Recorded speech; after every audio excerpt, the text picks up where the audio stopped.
আজকে আমি বেগুন বড়া আর সরিষার জাটকা রান্না করব, পাশাপাশি ডাল। আগে বেগুন বড়াটা করে নিচ্ছি। আসসালামু আলাইকুম। এটা কিন্তু ফুল না, আমি আজকে জাটকা মাছ সরিষা দিয়ে রান্না করব। আর এখানে পেঁয়াজ কুচি, রসুন কুচি, কাঁচামরিচ কুচি নিয়ে নিলাম।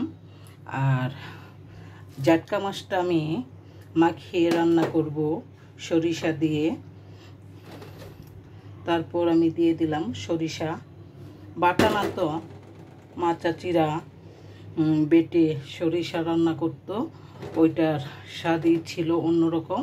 আর এখন তো আমরা ব্লেন্ডার করে নেই। যাই হোক, আর আপনারা চেষ্টা করবেন লাল সরিষাটা নিলে ফ্লেভারটা খুবই ভালো আসে। আমারটা যেহেতু সাদাটা থেকে লালটা অনেক বেটার। এখন আমি দিয়ে দিচ্ছি 1 চামচ হলুদ, 1 চামচ শুকনো মরিচের গুঁড়া, আর 1 চামচ সজের গুঁড়া। আর যেহেতু আমি কাঁচা মরিচ দিছি, মরিচটা 1 চামচই দিলাম। এখন আমি মাখিয়ে নেব। দিয়ে দিচ্ছি পরিমাণ মতো লবণ, দিয়ে দিব তেল। ফুলটা ভেঙে মাখানো হচ্ছে।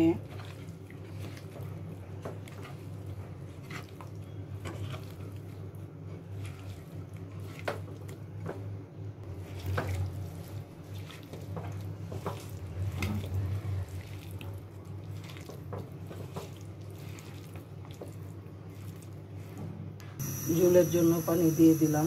এখন ঢেকে দিলাম। যেহেতু তরকারিটা আমি লাড়া দেব না, আমি একটা জাকি দিয়ে দিই।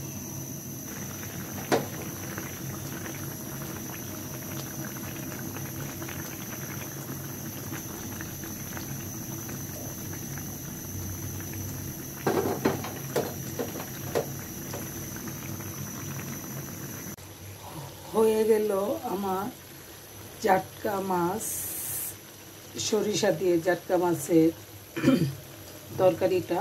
পাশাপাশি পাকা টমেটো দিছি। আর একটা ব্লগ করতে অনেক কষ্ট হয়, আপনারা লাইক কমেন্ট করবেন, আমার পাশে থাকবেন।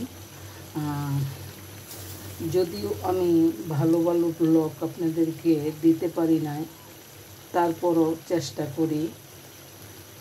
আপনারা আমার পাশে থাকবেন। ধন্যবাদ।